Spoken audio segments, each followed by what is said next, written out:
April 18, 1943. Morning light filters through scattered clouds above Bougainville Island. Admiral Yamamoto sits in the lead bomber, reviewing inspection notes. The twin-engine Mitsubishi hums steadily at 8,000 feet. 60 fighters escort the formation. Everything proceeds according to schedule. The itinerary was transmitted days ago, coded, secure, unbreakable. Then the first tracer rounds streak past the fuselage. 18 American P-38 Lightnings appear from nowhere, climbing impossibly fast. Yamamoto's pilot banks hard, diving toward the jungle canopy. Too late. Cannon fire rips through the bomber's tail section. The aircraft shudders, trailing black smoke. In seconds, the architect of Pearl Harbor is dead, his plane disintegrating into the rainforest below. 5,000 miles away, in a basement beneath Pearl Harbor, cryptanalysts mark another successful intercept. They knew the exact time, route, and altitude. They had known for 4 days. The story begins not with bullets, but with symbols. In 1939, the Japanese Foreign Office introduced a new encryption system for diplomatic communications. They called it Type B. It replaced the older Type A cipher machine with something far more sophisticated, a complex device using telephone stepping switches and rotating electrical circuits to scramble messages into seemingly random text. The machine could generate billions of possible combinations. Japanese officials believed it was mathematically unbreakable. They transmitted their most sensitive diplomatic instructions through this system, coordinating with embassies in Berlin, Washington, Rome, and London. Every message encrypted, every secret protected, or so they thought. In Arlington, Virginia, a team of American cryptanalysts had been watching. The U.S. Army's Signal Intelligence Service, led by William Friedman, had been tracking Japanese codes since the early 1930s. They had successfully broken the Type A cipher. When intercepts showed Japan had switched to a new system in February 1939, Friedman assembled his team. They had never seen the machine. They possessed no stolen blueprints, no defector information, no physical evidence of its construction. They had only the encrypted messages themselves, captured from radio intercepts. For 18 months, Friedman's team worked in complete secrecy. They analyzed thousands of messages, searching for patterns in the chaos. They mapped electrical circuits they had never touched. They reverse-engineered a machine they had never seen. By September 1940, they succeeded. Using ordinary telephone equipment purchased for less than $700, they constructed a working replica of Japan's most secret cipher device. They called it Purple. The Americans could now read Japan's diplomatic communications in near real time. Messages between Tokyo and Japanese ambassadors flowed through American hands before reaching their intended recipients. The intelligence was codenamed Magic. By late 1940, President Roosevelt and his top commanders received daily summaries of Japanese diplomatic intentions. They watched negotiations deteriorate. They read Tokyo's instructions to its embassy in Washington. They knew war was coming. What they could not pinpoint was where or when. The diplomatic code revealed intentions, but not military operations. Japan's Imperial Navy used different systems, separate codes, separate machines, a completely isolated communication network that had never been penetrated.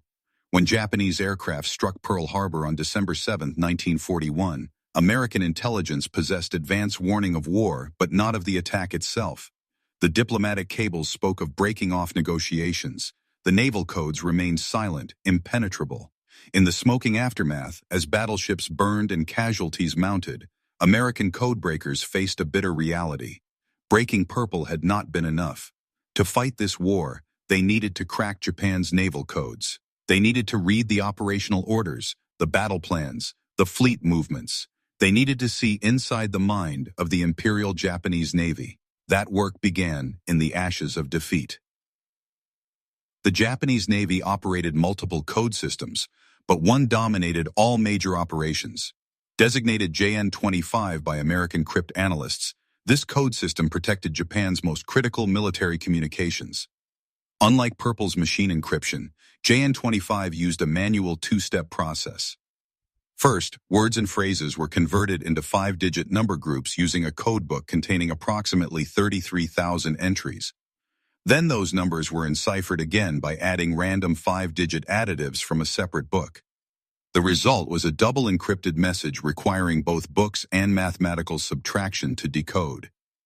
Breaking it required capturing patterns across thousands of messages, while the Japanese periodically changed both codebooks and additive tables. Before Pearl Harbor, American efforts against JN-25 had been minimal and uncoordinated. The Navy maintained 3 radio intelligence stations, one in Washington, one in the Philippines, and one at Pearl Harbor. The Pearl Harbor Station, officially designated Station Hypo, occupied a windowless basement beneath the base's administration building. Its pre-war mission focused on traffic analysis and direction finding, not actual code breaking. That changed on December 7th. As the attack unfolded above, the cryptanalysts below kept working, logging intercepts, watching patterns. When Commander Joe Rochefort took full control of Station Hypo after Pearl Harbor, he inherited a staff of fewer than 24 people and a nearly impossible mission. Rochefort was an unusual officer. He had studied Japanese language and culture during tours in Tokyo. He understood both cryptography and naval operations. More importantly, he trusted his team's instincts even when higher headquarters disagreed. He wore a smoking jacket and slippers in the basement, working 18-hour shifts, sleeping on a cot between decryption sessions. His team expanded rapidly. Cryptanalysts, linguists, radio operators, and IBM punch card machine operators crowded into the underground facility.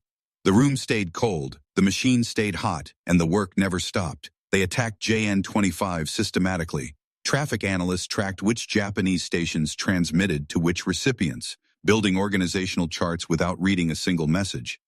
Cryptanalysts identified patterns in the enciphered groups, slowly recovering additive values.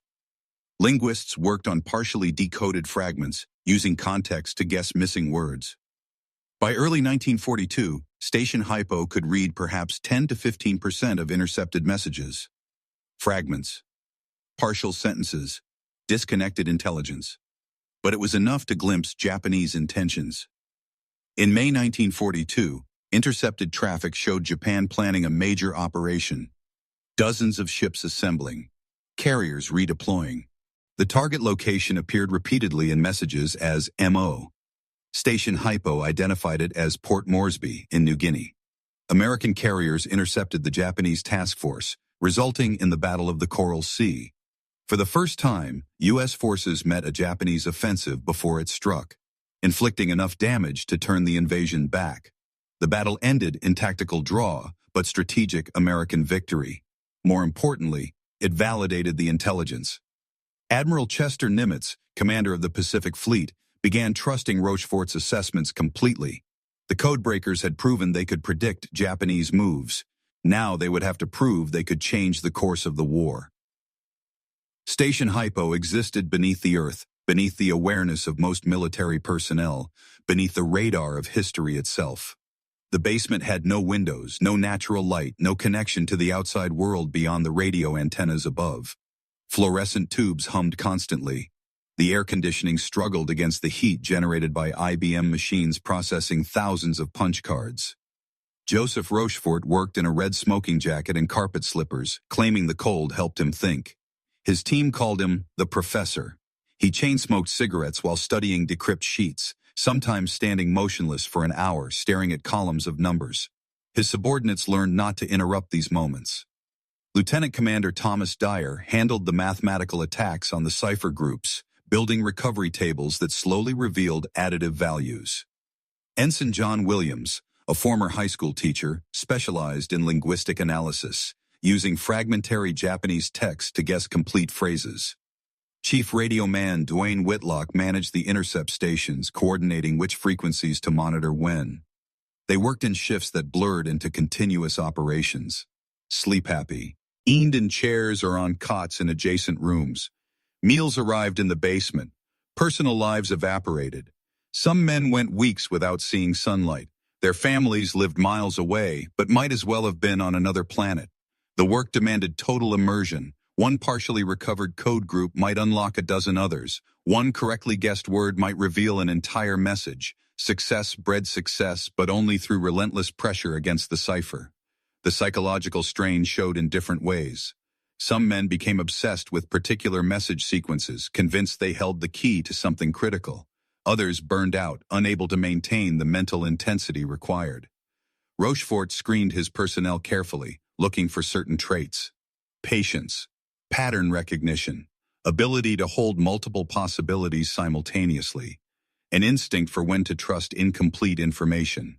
These were not typical military skills.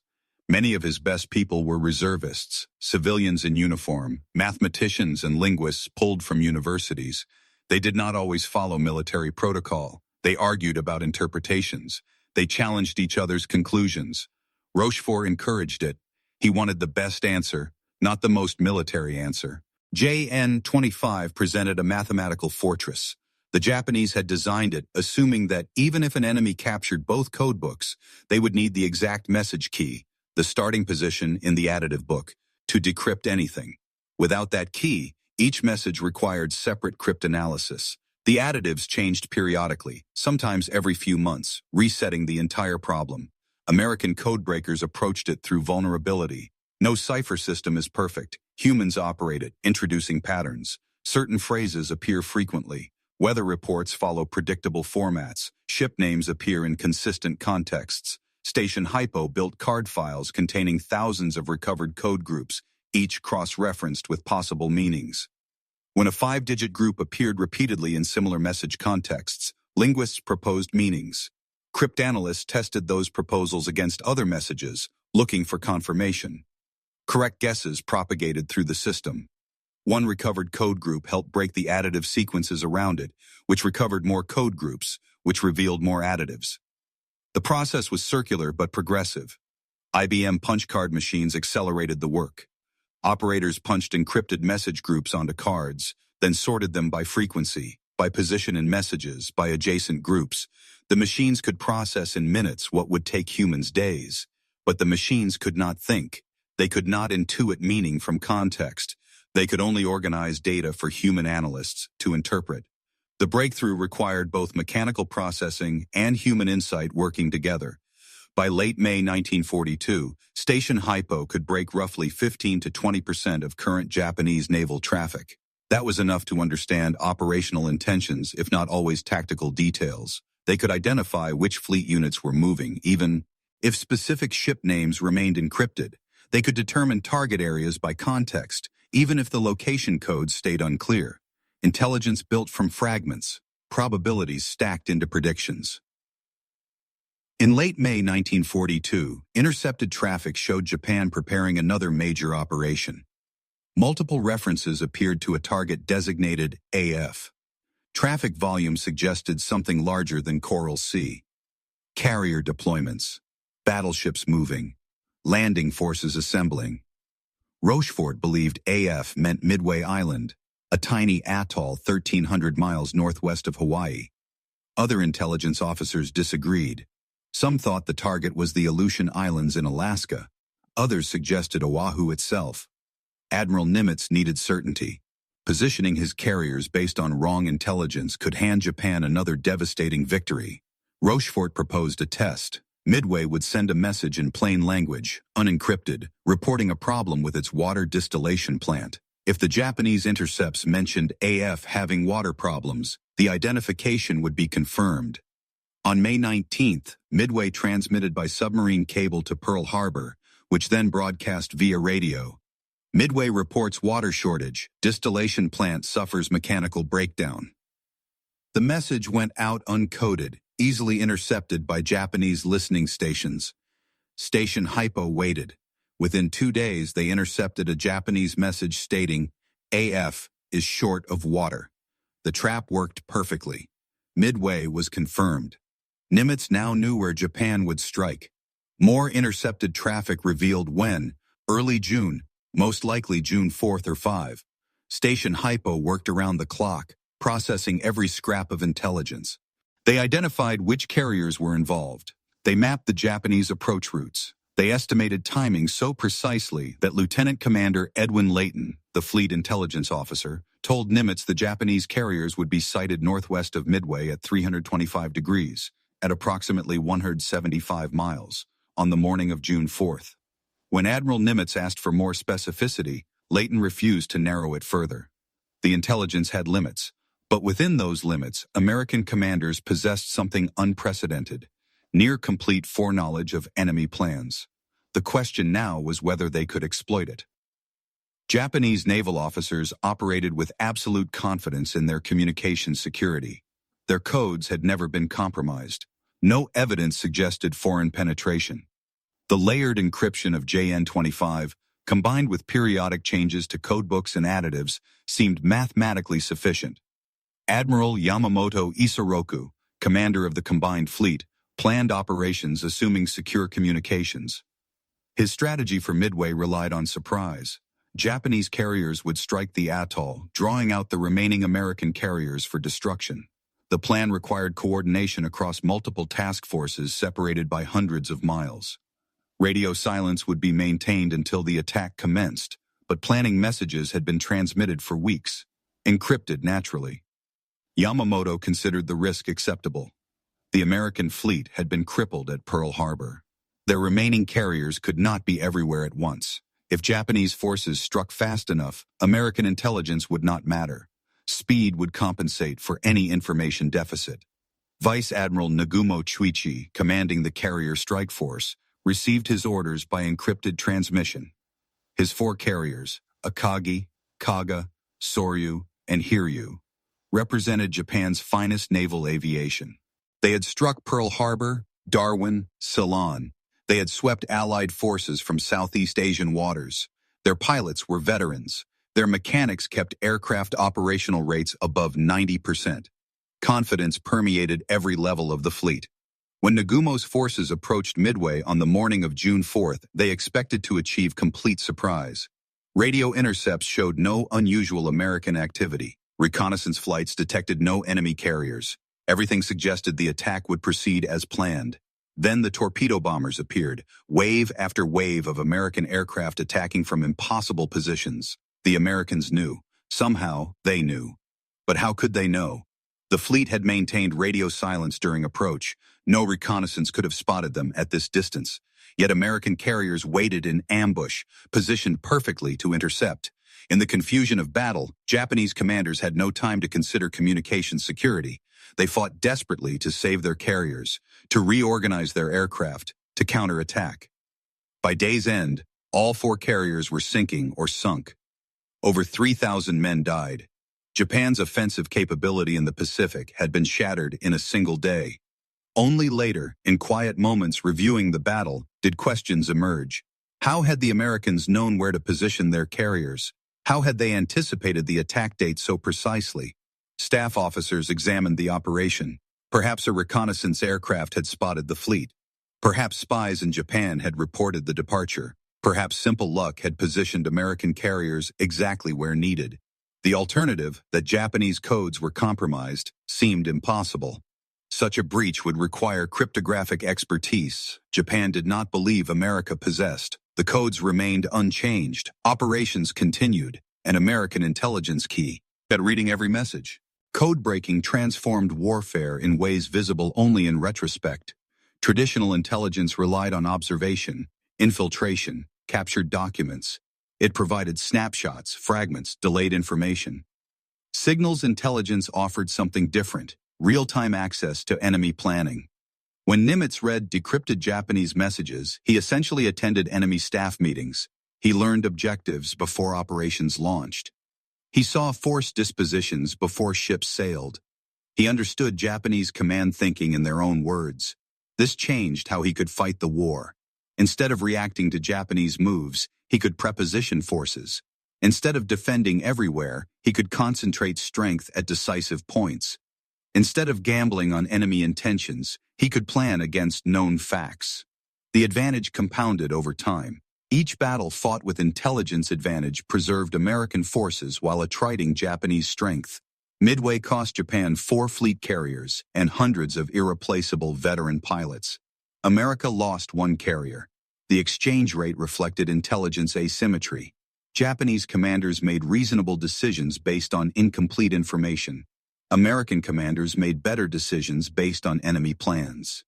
The strategic impact extended beyond tactical victories.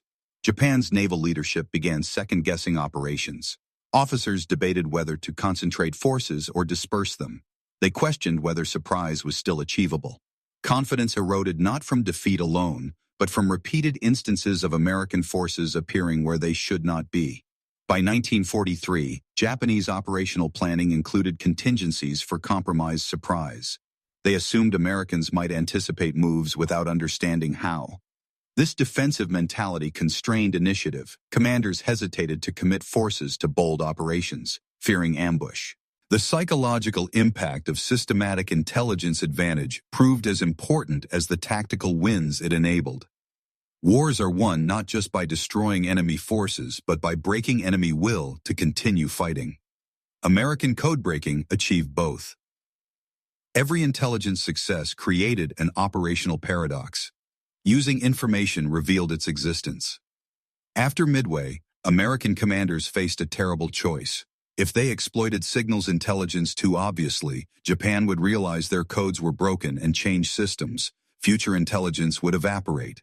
But if they did not use the intelligence, American lives would be lost to preserve access to information that existed to save lives. The dilemma appeared starkest in April 1943. Station Hypo intercepted and decrypted a message detailing Admiral Yamamoto's inspection tour of forward bases. The message specified aircraft types, departure times, flight routes, and arrival schedules. It was an assassination opportunity handed on a silver platter. But killing Yamamoto using this information would signal code compromise. Japan's most senior naval officer dying in an ambush on a route known only through encrypted communications would raise obvious questions. The debate reached the highest levels. Navy intelligence officers argued against the operation, fearing loss of code-breaking access. Army Air Force officers argued for striking. Secretary of the Navy Frank Knox asked President Roosevelt to decide. Roosevelt authorized the mission. The potential to kill Japan's most capable naval strategist outweighed the risk of code compromise. Planners built cover stories. They claimed Australian coast watchers had spotted Yamamoto's aircraft. They emphasized Yamamoto's regular inspection patterns. They suggested lucky timing rather than specific intelligence. The operation went forward. After Yamamoto's death, American intelligence officers monitored Japanese traffic anxiously. For weeks, they watched for signs Japan suspected code compromise. The traffic continued. Systems remained unchanged. Japan apparently accepted the cover story. But the risk had been real. Each use of signals intelligence was a gamble. Commanders had to balance immediate tactical advantage against long-term strategic access. They had to weigh lives saved today against lives that might be lost tomorrow if intelligence went dark. Sometimes they chose not to act, even with perfect knowledge of enemy movements, to preserve the source. Ships sailed into ambush positions but were told to avoid contact, maintaining the illusion of surprise. Reconnaissance aircraft were dispatched to discover enemy forces already located by intercepts, providing cover for why American forces responded so precisely. The invisible war of intelligence required deceptions within deceptions, victories deliberately limited to avoid revealing their true source. Thousands of American servicemen died in battles that might have been avoided entirely if intelligence had been exploited fully. But tens of thousands more lived because the intelligence source remained intact, enabling victories across the broader war. The mathematics of sacrifice operated at a scale individual commanders could barely comprehend. June 4, 1942. Dawn breaks over the Pacific Ocean, 1,300 miles northwest of Hawaii. 3 American aircraft carriers, Enterprise, Hornet, and Yorktown, steam northeast of Midway Atoll. Their crews have been at battle stations since 400 hours. They wait in positions selected 5 days earlier based on decrypted intelligence. The Japanese do not know they are here. At 0430 hours, Midway's radar detects incoming aircraft 93 miles out. Vice Admiral Nagumo's force. Carriers have launched their first strike wave against the atoll, 108 aircraft inbound. Midway scrambles its fighters and bombers. The base knew this attack was coming. Every aircraft that can fly launches, clearing the airfield before the bombs arrive. At 0555 hours, Japanese aircraft plaster Midway's installations. Fuel tanks explode, runways crater, buildings collapse in flames. But the damage is manageable. Most aircraft escaped. Personnel sheltered in reinforced positions. The base remains operational. More importantly, Nagumo's carriers are now located. Midway's outbound bombers, though unable to score hits, track the Japanese task force and radio its position. Aboard Enterprise, Admiral Raymond Spruance receives the coordinates. They match intelligence predictions precisely. Nagumo's carriers sit almost exactly where Station Hypo calculated they would be. The intercepts have proven accurate. Now comes the crucial decision. Spruance launches his strike groups immediately, even though the range is extreme. He pushes his aircraft to maximum combat radius, gambling they can reach the Japanese carriers, attack, and return. Some will run out of fuel, some will ditch in the ocean, but the opportunity is now. Meanwhile, Nagumo faces confusion. His Midway strike commander radios that a second attack wave is needed. Simultaneously, scout aircraft report sighting American ships to the northeast, but the scout fails to specify whether carriers are present. Nagumo hesitates. Should he launch immediately against possible American carriers, or should he rearm his aircraft with bombs for another Midway strike? He chooses to rearm. On the Japanese carrier decks, ordnance crews hastily unload torpedoes and armor-piercing bombs, replacing them with high-explosive bombs for ground targets. Ammunition lies scattered across flight decks, aircraft packed together awaiting rearmament. And the American attacks begin. Torpedo Squadron 8 from Hornet arrives first at 0920 hours. 15 Douglas TBD Devastators, flying low and slow, boring in toward the Japanese carriers. 0 fighters swarm them. Anti-aircraft fire fills the sky. Within minutes, every aircraft is shot down. 14 of 15 aircrew die. No hits. Torpedo Squadron 6 from Enterprise attacks minutes later. Same result. 10 aircraft lost. No hits. Torpedo Squadron 3 from Yorktown follows. Same slaughter. 11 aircraft lost. No hits. Out of 41 torpedo bombers, only 6 survive. None score a single hit. Japanese carrier crews begin recovering their aircraft. The Americans have shot their bolt. The counterattack can proceed. Then, at 10:22 hours, everything changes. While Japanese fighters chase torpedo bombers at wave-top level, dive bombers arrive overhead. 37 Douglas SBD Dauntless aircraft from Enterprise and Yorktown push over into near-vertical dives. The Japanese carriers, Akagi, Kaga, and Soryu, fill their windscreens. Bombs release. Time compresses. Akagi takes 2 direct hits. One bomb penetrates the flight deck amidships, detonating in the hangar among armed and fueled aircraft. Secondary explosions rip through the ship. Fire engulfs the hangar deck. Within minutes, the carrier is helpless. Kaga absorbs 4 bombs. Explosions tear open the flight deck. Fuel lines rupture. Ordnance scattered during rearming operations detonates in chain reactions. The carrier becomes an inferno. Soryu takes 3 hits within seconds. Fire spreads instantly through the hangar. Ammunition cooks off. The ship's forward fuel tanks explode, breaking the keel. In 6 minutes, 3 Japanese fleet carriers have been mortally wounded. Hundreds of men die in the initial explosions. Hundreds more fight fires that cannot be controlled. Aircraft that survive the bombs burn on deck. The 4th carrier, Hiryu, operates separately and escapes the attack. Admiral Nagumo stands on Akagi's bridge, watching his flagship die. Smoke billows from the hangar. Explosions echo bells. Outdecks. His staff urges him to transfer to a cruiser. He refuses initially, unable to process the disaster. 3 carriers destroyed in minutes. How did the Americans know where to find them? How did they position their carriers perfectly for this ambush? The questions have no immediate answers. Hiryu launches a counterattack. Her aircraft find and damage Yorktown, scoring 3 bomb and 2 torpedo hits. The American carrier slows, listing, but her crew fights to save her. Japanese aviators return to Hiryu, believing they have sunk 2 American carriers. It is not enough. At 1700 hours, American dive bombers find Hiryu. 4 bombs hit the last operational Japanese carrier. Fire consumes the ship. By evening, all 4 of Nagumo's carriers are sinking or burning wrecks. Japan's elite naval aviation has been shattered in a single day. The battle continues into June 5th and 6th, but the outcome is decided. Japan retreats. The Midway invasion force turns back. American submarines and aircraft pursue, sinking the cruiser Makuma and damaging others. When the battle ends, Japan has lost 4 fleet carriers, 1 cruiser, 2 48 aircraft, and over 3,000 men. America has lost 1 carrier, 1 destroyer, 150 aircraft, and 307 men. The strategic balance in the Pacific has shifted. Japan will never again achieve the offensive initiative it held for 6 months after Pearl Harbor. But among Japanese commanders, another realization slowly emerges. The Americans knew. They positioned carriers in perfect ambush locations. They waited until the moment of maximum vulnerability. They struck with precision, suggesting foreknowledge, not luck. Staff officers begin asking questions, reviewing message traffic, examining communication security procedures. Yet the evidence remains circumstantial. Codes are checked. No breaches are found. Perhaps the Americans simply guessed correctly. Perhaps reconnaissance discovered the fleet. Perhaps battle luck ran against Japan that day. The Imperial Navy continues using its codes, making periodic changes as scheduled, but seeing no immediate need for complete overhaul. The secret holds. American intelligence stays intact, and the war continues with one side reading the other's mail.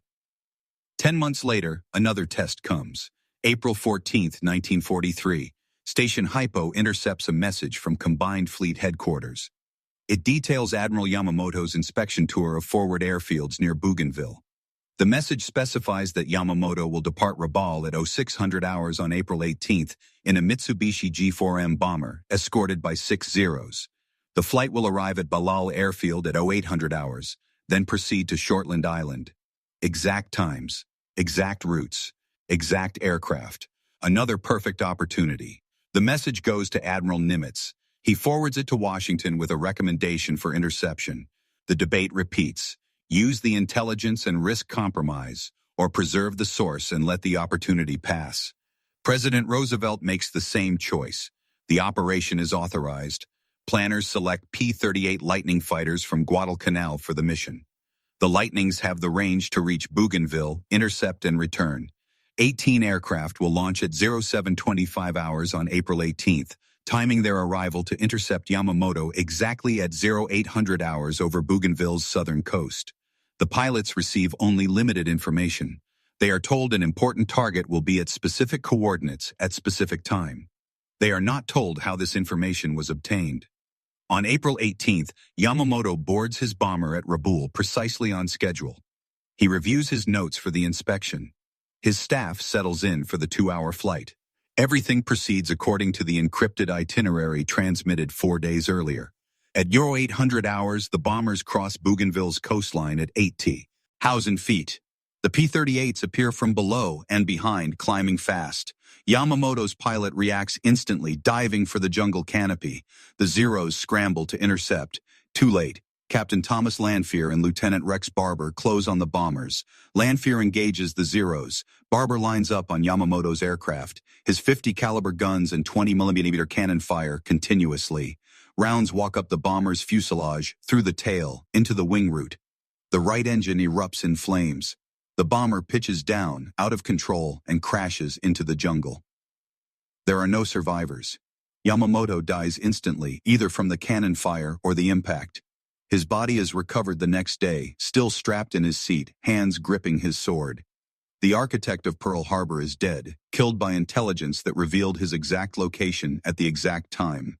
The second bomber carrying Yamamoto's chief of staff is also shot down. Japan loses 2 of its senior naval officers in minutes. When news reaches Tokyo, shock ripples through the naval ministry.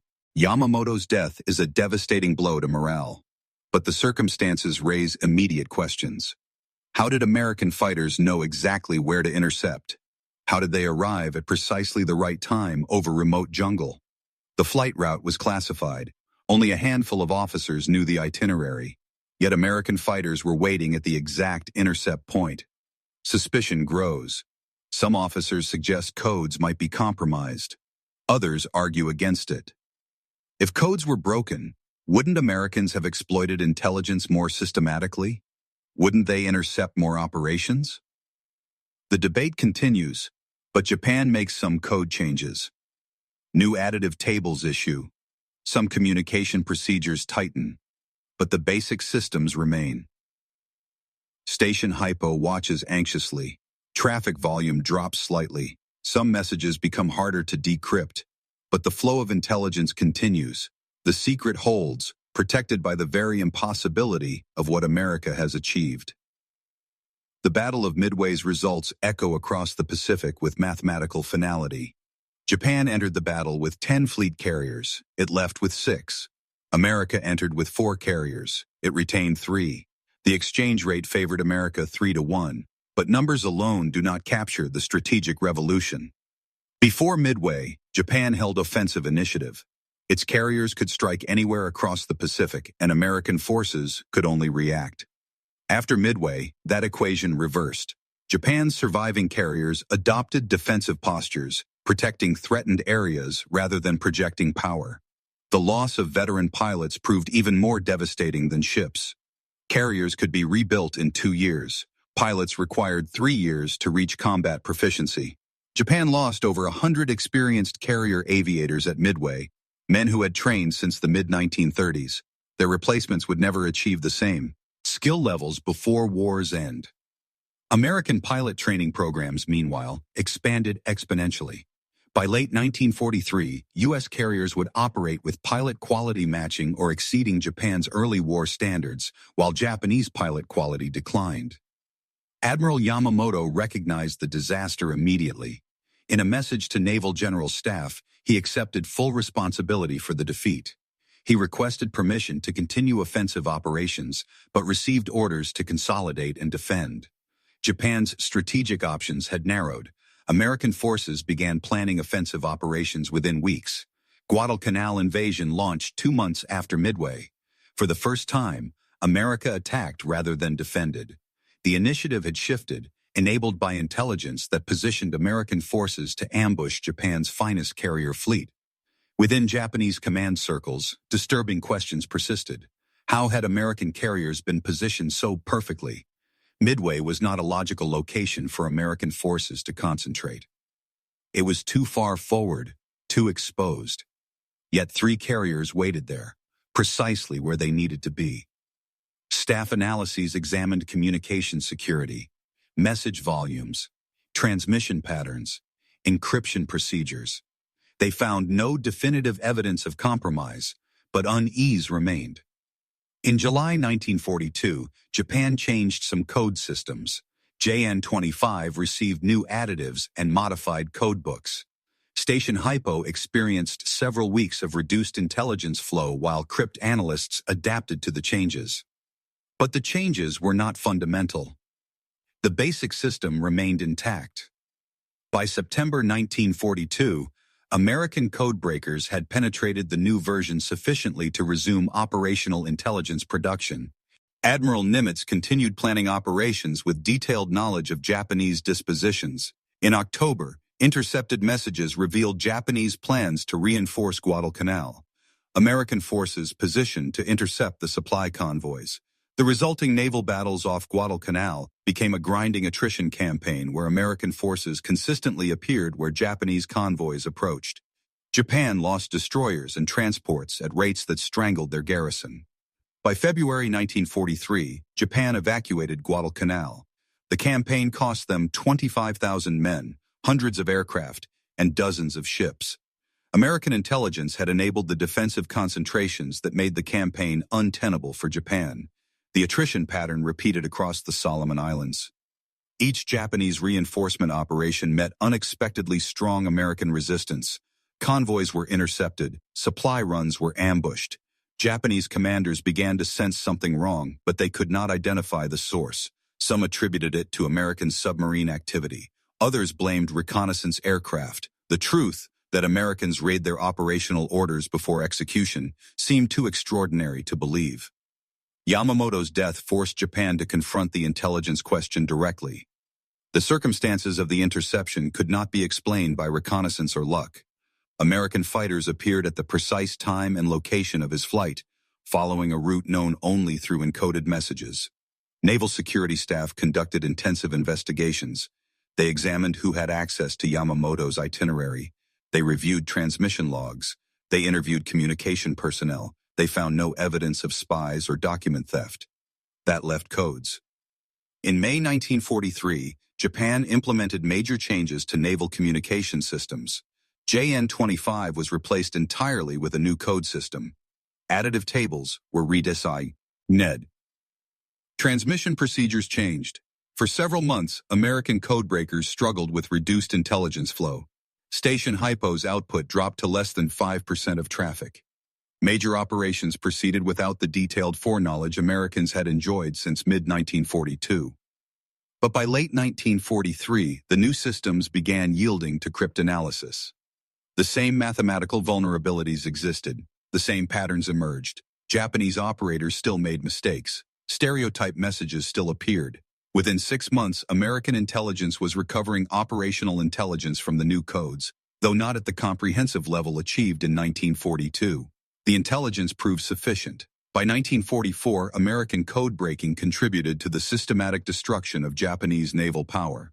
The Battle of the Philippine Sea in June 1944 saw American fighters ambush Japanese carrier aircraft, shooting down over 300 planes in what pilots called the Great Marianas Turkey Shoot.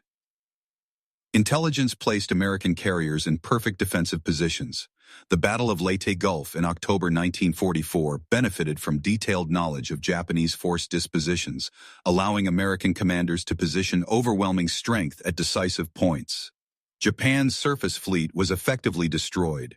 By 1945, American submarines used intelligence derived from decrypted merchant shipping messages to intercept Japanese convoys, sinking over 1,200 merchant vessels and strangling Japan's economy. The submarine campaign, guided by signals intelligence, cut Japan's oil imports by 90%. The war ended in August 1945. Japan surrendered aboard USS Missouri in Tokyo Bay. Only then did Japanese officers learn the full extent of American code-breaking. During occupation, American intelligence personnel interviewed Japanese cryptographers and communication officers. They explained how JN-25 had been shown and broken. They described the Purple Machine's reconstruction. They revealed the scope of signals intelligence throughout the war. Japanese officers reacted with stunned disbelief. Admiral Ugaki Matome, who survived Yamamoto's shoot-down, learned that his commander's death resulted directly from decrypted itinerary. He wrote in his diary that the revelation explained years of tactical confusion. Operations that had seemed cursed by bad luck were actually compromised from the start. Captain Oi Atsushi, a naval staff officer, later wrote that discovering the code compromise felt worse than learning of the surrender itself. For 4 years, Japanese forces had fought blindly while their enemy read their plans. Every operation launched with surprise intended was actually known in advance. Every defensive position considered secure was actually revealed to the enemy. The psychological impact of this revelation devastated Japanese military leadership. They had fought honorably, they believed, only to discover they had been outmaneuvered invisibly before battles even began. American codebreakers had delivered not just tactical victories, but a systemic advantage that pervaded every level of Pacific operations. The shock Japanese commanders experienced, discovering that Americans knew their plans before execution, came not in dramatic battlefield revelations, but in quiet post-war briefings. The full magnitude of their intelligence disadvantage became clear only after the war ended. They had suspected compromise at moments. They had questioned code security periodically, but they had never grasped the scale or consistency of American penetration into their most secret communications. The war in the Pacific had been fought on 2 levels: the visible war of ships and aircraft and men, and the invisible war of signals and codes and cryptanalysis. Japan won many battles in the visible war. America won the invisible war completely, and that made the difference between victory and defeat. Wars are decided by steel and fire, but they are won by information and will. The Pacific War demonstrated a truth that would reshape all future conflict. The side that sees more, understands more, and decides faster holds advantage beyond numerical calculations. 3,000 Americans worked in signals intelligence during the Pacific War. They never fired weapons. They never flew combat missions. They sat in basement rooms processing intercepts, building code recovery tables, guessing meanings from fragments. Their work killed more Japanese ships than all American submarines. Their intelligence saved more American lives than tactical brilliance could achieve. What began with William Friedman reconstructing an encryption machine from mathematical patterns became a systematic intelligence advantage that permeated every major Pacific operation after June 1942. The shock Japanese commanders experienced upon learning Americans had read their codes throughout the war was not just professional embarrassment. It was existential. They had fought with honor and courage, following orders issued through channels they believed secure, only to discover their enemy had attended their staff meetings invisibly, reading their plans before execution. This revelation recontextualized every battle loss, every failed operation, every inexplicable American response. Station Hypo and its sister units won the Pacific War as certainly as sailors and pilots won it, perhaps more so. Intelligence allowed America to fight efficiently, concentrating strength at decisive points while defending elsewhere with minimal forces. Without code-breaking, American casualties would have been vastly higher, campaign durations far longer, outcomes more uncertain. The invisible war mattered. Today, signals intelligence operates at scales unimaginable in 1942. Electronic communications generate billions of intercepts. Computers process in seconds what took Station Hypo months.